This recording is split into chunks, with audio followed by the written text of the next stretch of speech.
wa ala alihi wa sahbihi ajma'in, amma ba'du. Fa inna asdaqal hadisi kitabullahi ta'ala wa khairal hadayyi hadayyu sayyidina Muhammadin sallallahu alaihi wasallam wa syarral umuri muhdatsatuha wa kullu muhdatsatin bid'ah wa kullu bid'atin dhalalah wa kullu dhalalatin finnar. Qala al-musannif rahimahullahu ta'ala wa nafa'ana bi ulumihi fid dharain. Wal jahru bil qiraati fis subhi wal jumu'ati wal idaini wa khusufil kamari wal awwalayaini minal maghribi wal isya'i wal istisqa'i wat tarawihi wa witri ramadan warak ayatit warak atayit tawafi lailan ila akhirih. Jamaah subuh yang dimuliakan dan dirahmati Allah, santri-santriwati sekalian, semoga kita senantiasa dirahmati Allah.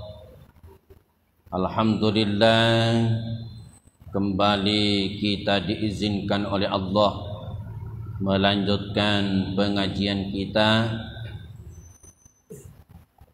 Pembahasan masih berkaitan tentang sunnat-sunnat hay'ahnya salat, bahwa termasuk sunnat-sunnat hay'ahnya salat wal jahru bil qiraati, dan membesarkan suara bil qiraati dengan bacaan,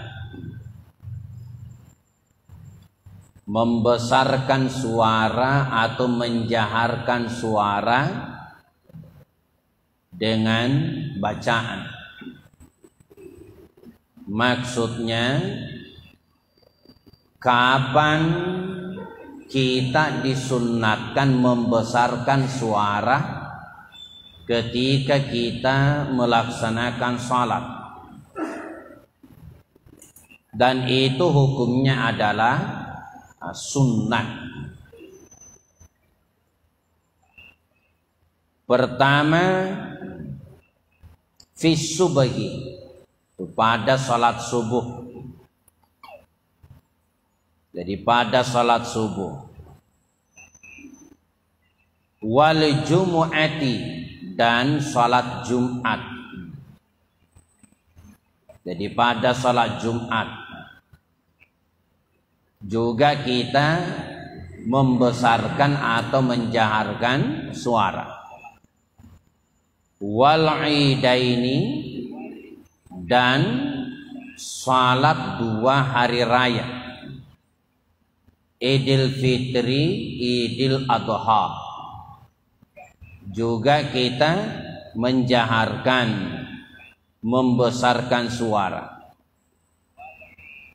Wa khusufil qamari, dan salat gerhana bulan,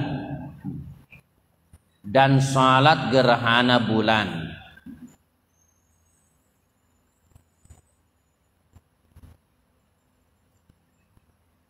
Wal awwalayaini minal maghribi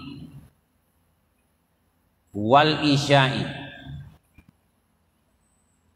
wal awwalayaini minal maghribi wal isya'i, dan rakaat kedua yang pertama Saya ulang, dan pada 2 rakaat yang pertama, 2 rakaat yang pertama, minal maghribi wal isya'i, dari salat maghrib dan isya. Jadi pada 2 rakaat yang pertama, maghrib dan isya, di situ juga kita menjaharkan suara, karena rakaat sesudah kita membaca tahiyat, suara disirrikan atau dikecilkan. Wal istisqai, dan salat minta hujan, istisqa. Jadi kita juga menjaharkan suara pada salat istisqa, salat minta hujan. Wat tarawihi, dan pada salat tarwih. Jadi pada salat tarwih. Jadi tarwih itu artinya istirahat ya. Dari kata rawwaha yurawwihu tarwihon. Itu artinya istirahat. Jadi kalau orang bilang salat istirahat, itu sama kalau orang bilang salat tarwih, itu sama kalau kita bilang salat istirahat. Kenapa dinamai salat istirahat atau tarwih? Karena dulu Rasulullah ketika pimpin salat tarwih, setiap selesai 2 rakaat, 4 rakaat, itu Nabi selingi istirahat dulu, bahkan sambil minum-minum. Kenapa Nabi istirahat? Karena terlalu panjangnya surah yang dibaca setelah Fatihah. Terlalu panjang surah yang dibaca setelah Fatihah. Dalam 1 rakaat, 2 rakaat, satu riwayat menyebutkan itu Nabi kadang menghabiskan itu surah Al-Baqarah atau surah An-Nisa. Makanya karena terlalu lama berdiri, diselingi istirahat. Wa witri Ramadan, dan pada salat witir di bulan Ramadan. Jadi pada salat witir di bulan Ramadan, termasuk kita menjaharkan atau membesarkan suara. Kemudian warak atayit tawafi lailan, warak atayit tawafi lailan.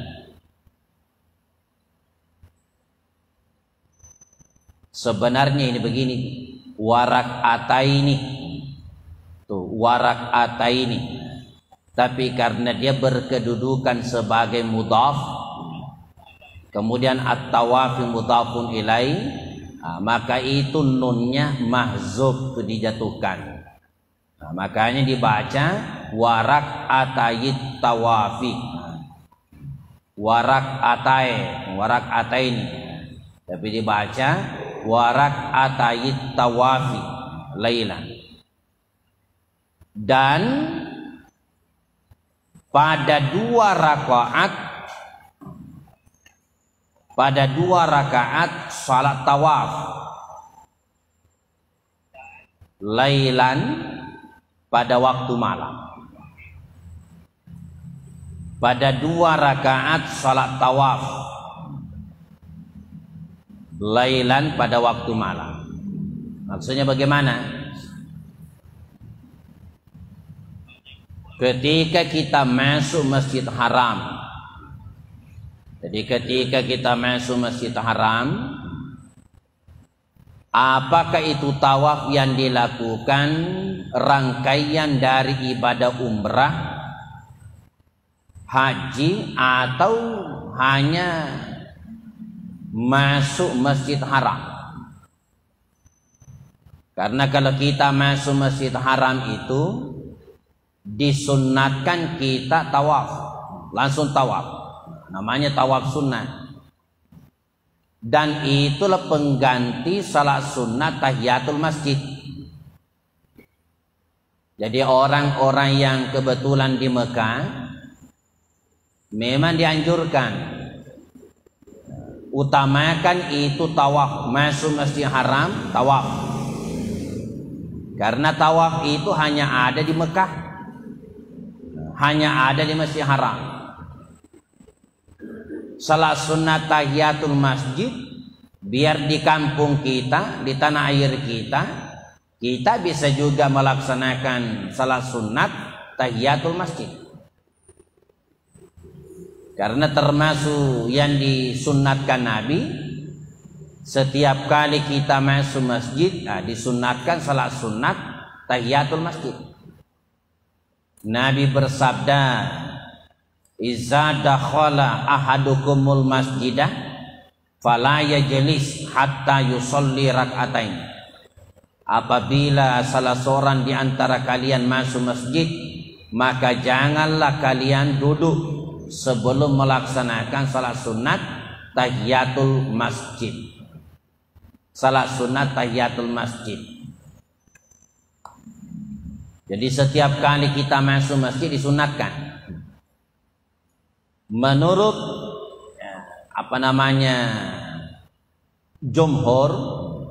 menurut jumhur pada umumnya ulama, itu berlaku seluruh waktu.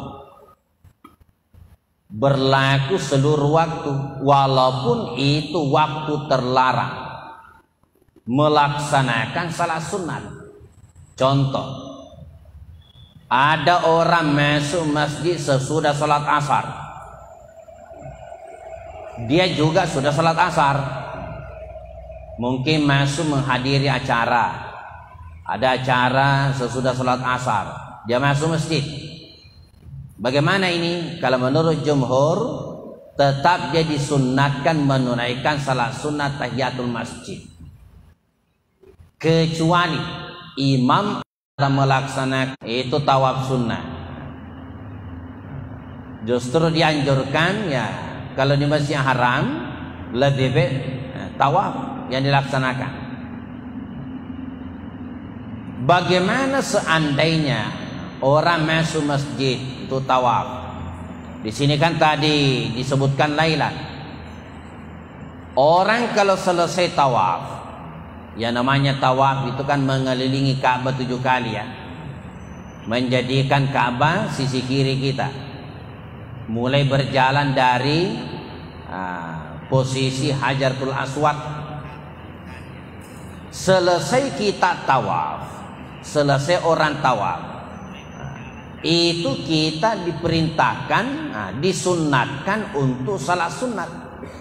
Itu namanya salat sunat tawaf. Kalau misalnya tawafnya dilakukan di siang hari,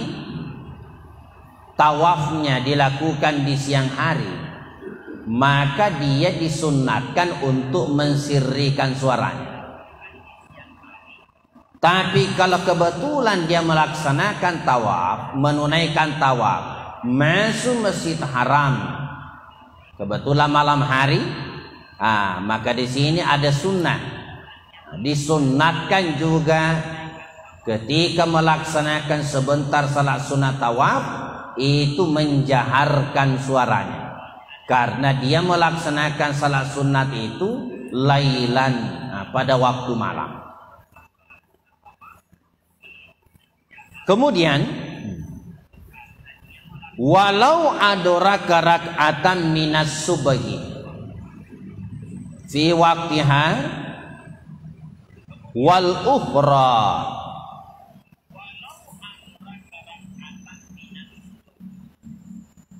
coba lihat kitabnya di situ, apa di situ? Fi kharijihi, kitab saya kabur.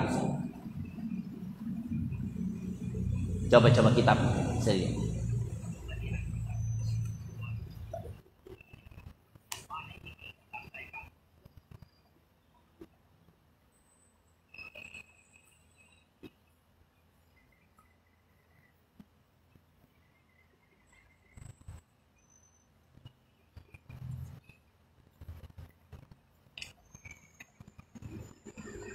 Oh iya, ini Ustaz.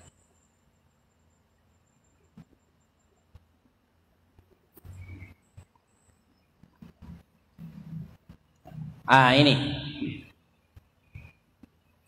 Walau adraka rak'atan, dan sekiranya ia mendapati satu rakaat minas subhi, dari salat subuh,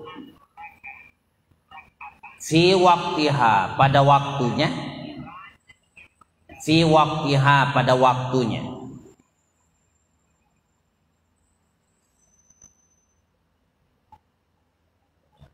dan sekiranya ia mendapati satu rakaat dari salat subuh fi waktiha, pada waktunya, wal ukhra kharijihi, wal ukhra kharijihi, dan selainnya di luar waktunya,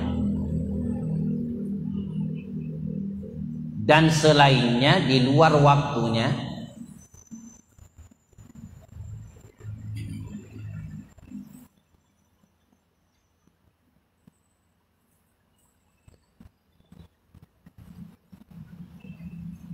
jahara fil ula,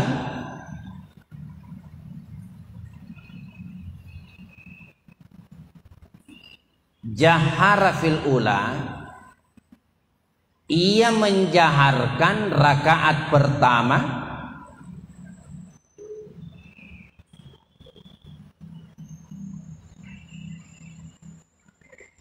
ia menjaharkan rakaat pertama,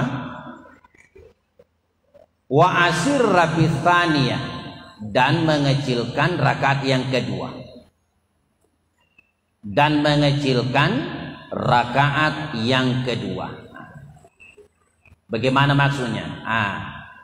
Perhatikan baik-baik. Ini jangan dijadikan patokan ya. Jangan sampai ada orang mau sholat terus-terus begini. Sebagian rakaatnya waktunya, selebihnya biar di luar waktunya. Ketika kita berbicara tentang sholat, ketika kita berbicara tentang sholat, itu di dalam surah Al-Mu'minun, di dalam surah Al-Mu'minun, itu surah Al-Mu'minun sebenarnya adalah penjelasan dari kalimat azan yang dikumandangkan. Sebenarnya itu kalau azan dikumandangkan oleh muazzin, itu adalah pengumuman Allah sekaligus janjinya. Jadi ketika orang azan itu sebenarnya itulah pengumuman Allah dan janjinya. Nabi bersabda, iza azanal muazzinu faqulu misla ma yaqulul muazzin. Apabila kalian mendengarkan azan dikumandangkan oleh muazzin, bukan azan, faqulu misla ma yaqulul muazzin, maka katakanlah seperti apa yang dikatakan oleh muazzin. Maksudnya ini menjawab azan. Katakanlah seperti apa yang dikatakan oleh muazzin, dan itu berlaku umum. Mungkin kita berada di suatu tempat,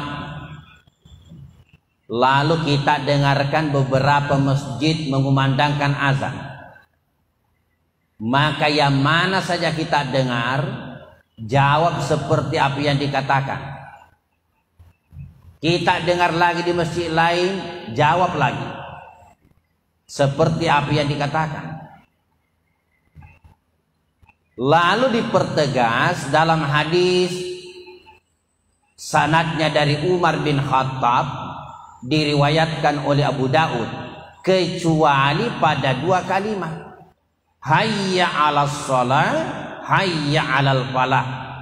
Bukan dijawab dengan jawaban yang sama. Petunjuk Nabi, faqulu, maka katakanlah, La haula wala quwata illa billahil aliyyil azim. Tiada daya, tiada upaya kecuali dengan kekuatan Allah. Di dalam kalimat azan ini, hayya 'alas shalah, mari menuju untuk menegakkan salat. Hayya 'alal falah, mari menuju kepada kebahagiaan, kemenangan, keberuntungan dan seterusnya. Itu kan bergandengan. As-shalah al-falah beriringan. Itulah janji Allah. Sepertinya kita disampaikan hayya 'alas shalah. Tuh, hayya 'alas shalah. Hayya 'alal falah. Kalau kamu perbaiki salatmu, kupastikan engkau mendapatkan al-falah. Kebahagiaan, kemenangan, keberuntungan. Bukan mungkin, itu pasti. Kamu perbaiki salatmu, Allah pasti akan memberikan itu al-falah. Itulah janji Allah. Makanya orang kalau sudah azan, apa doanya? Kan ada di situ. Orang kalau sesudah azan kan ada doa sesudah azan.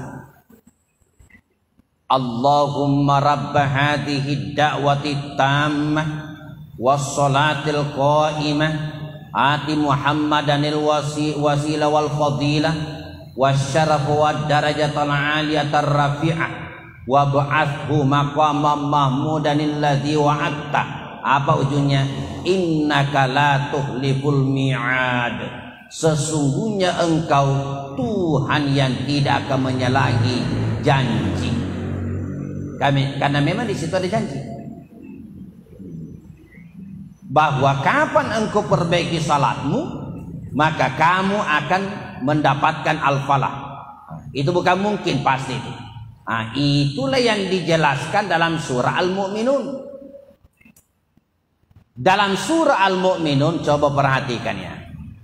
Allah berfirman begini, Qad aflahal mu'minun, sungguh telah berbahagia, sungguh telah menang, sungguh telah beruntung orang-orang beriman. Nah, siapa yang dijanjikan kemenangan? Siapa yang dijanjikan kebahagiaan oleh Allah? Siapa yang dijanjikan keberuntungan?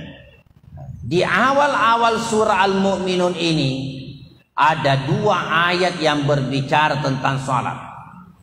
Nah, ayat yang kedua apa? Alladzina hum fi salatihim khashi'un, yaitu orang-orang yang di dalam salatnya mereka khusyuk. Berarti kalau berbicara khusyuk itu isinya salat.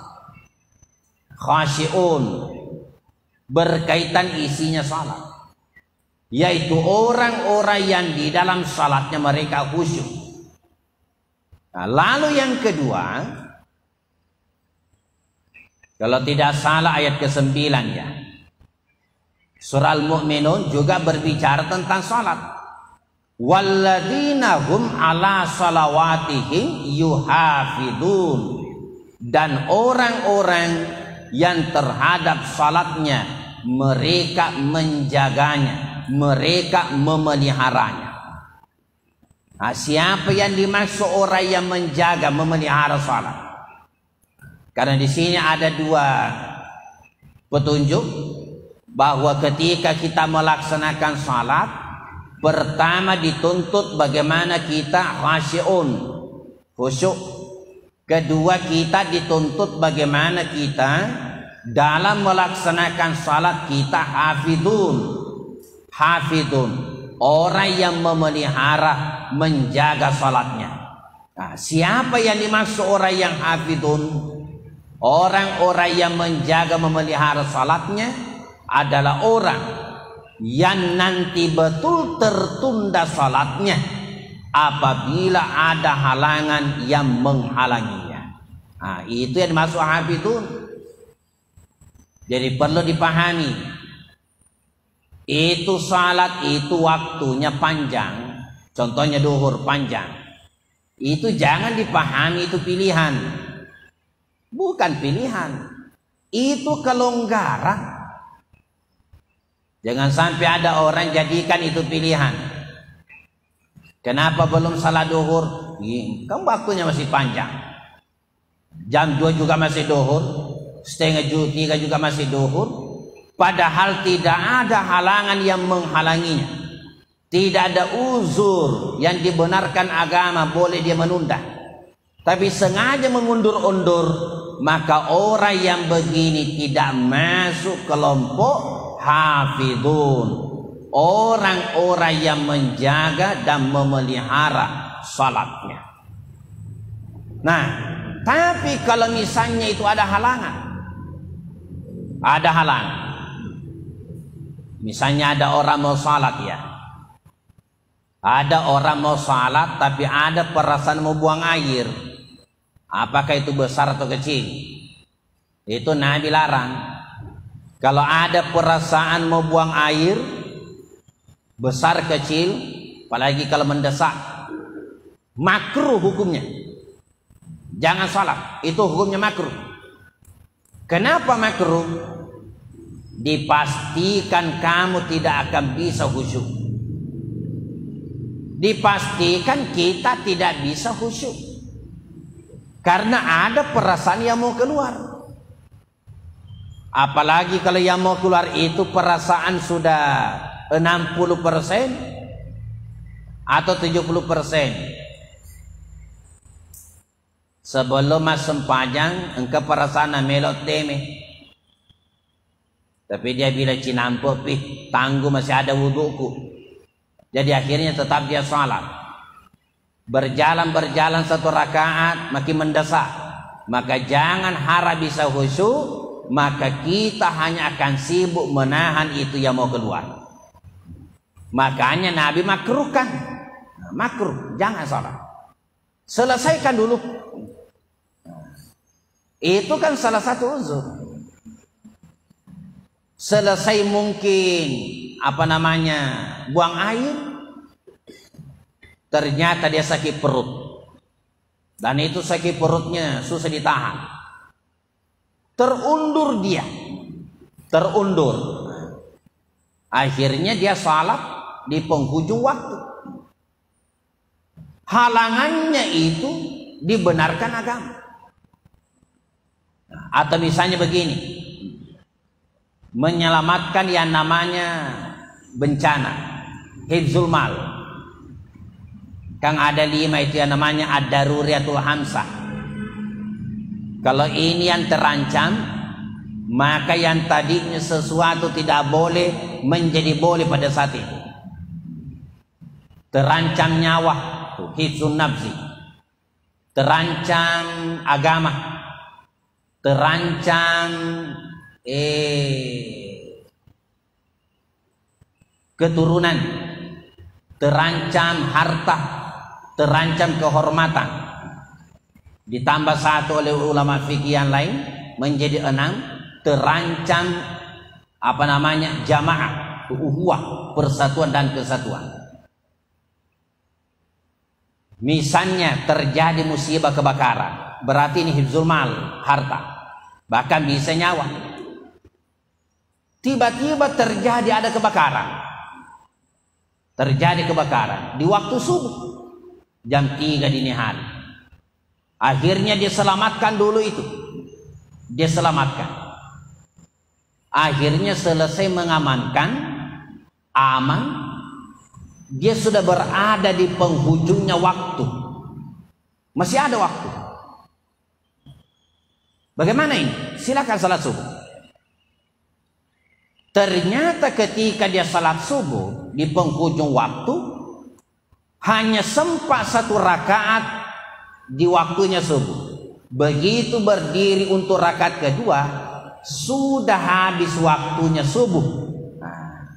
Sudah habis waktunya subuh karena sudah terbit matahari. Bagaimana ini? Inilah yang dijelaskan. Maka silahkan jaharkan suara yang tadi rakaat pertama karena masih waktunya subuh, dan silahkan sirrikan suara pada rakaat yang kedua karena sudah di luar waktunya salat. Itu yang dimaksud.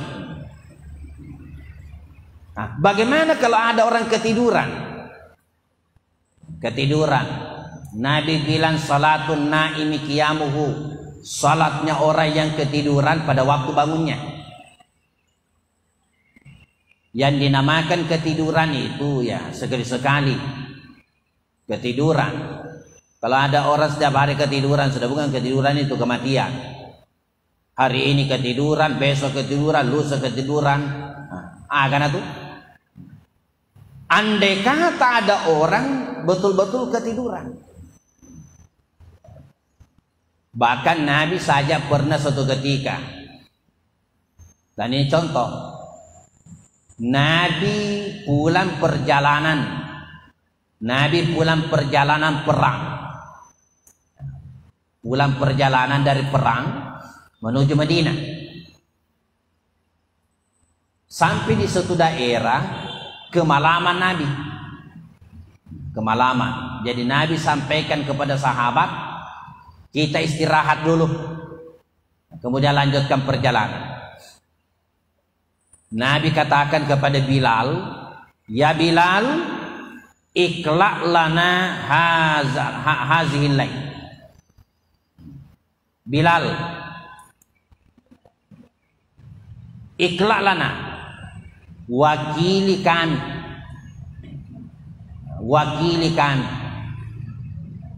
menjaga malam ini.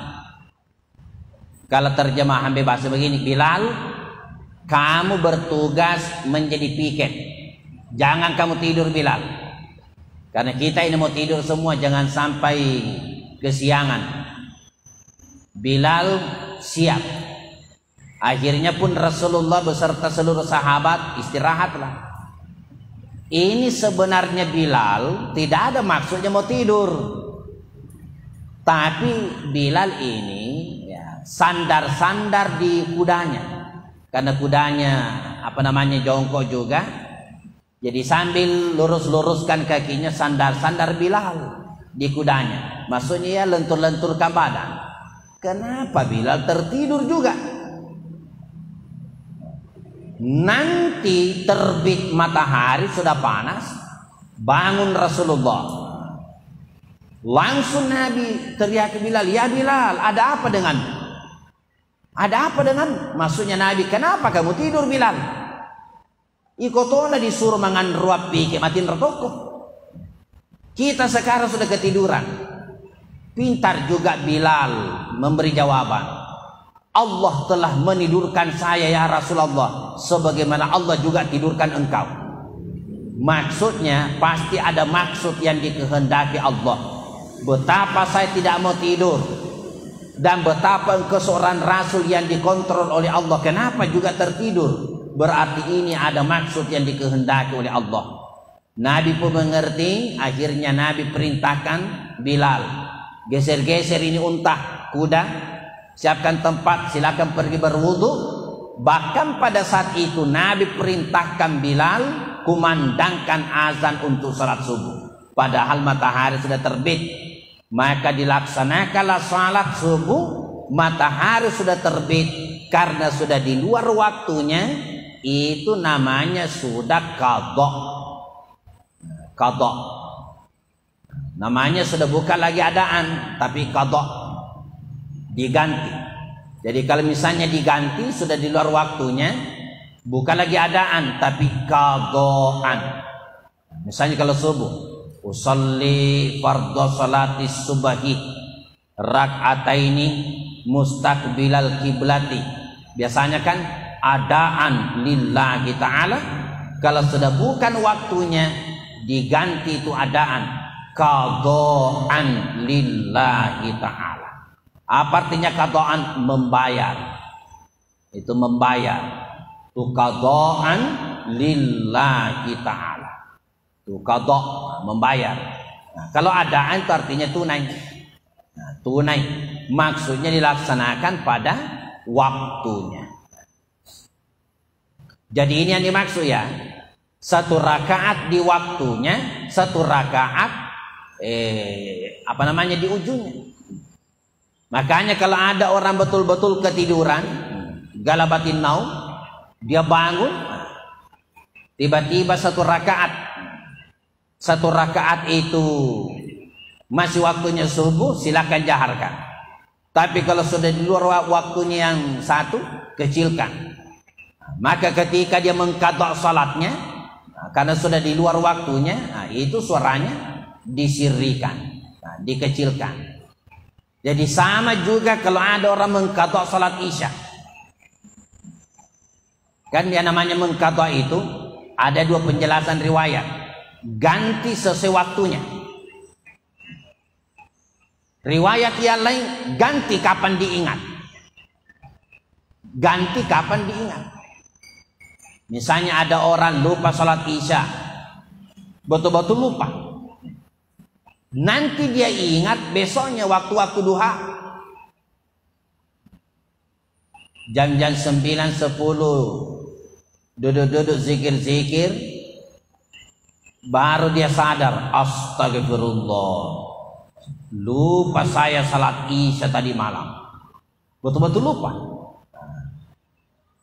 Petunjuk Nabi, falyusolli inda zakariha, silakan dia salat pada waktu dia mengingatnya. Kalau guru kita Al-Allamah Ki Haji Said Musamman lebih memilih ini. Selememan nih, saya ingin mengeran. Jangan sampai bila nanti sebentar waktu Isya, tiba-tiba nasa mati ke pura loro makan. Bertingkin rem. Jadi ganti. Jadi silakan salat Isya jam 10 waktu duha. Qada'an usalli fardha salatil isya'i 4 raka'atin mustaqbilal kiblati qada'an lillahi ta'ala. Karena itu diqada di waktu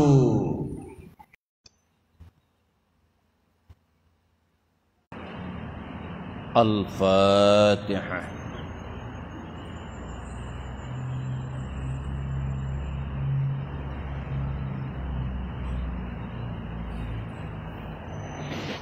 Assalamualaikum warahmatullahi wabarakatuh.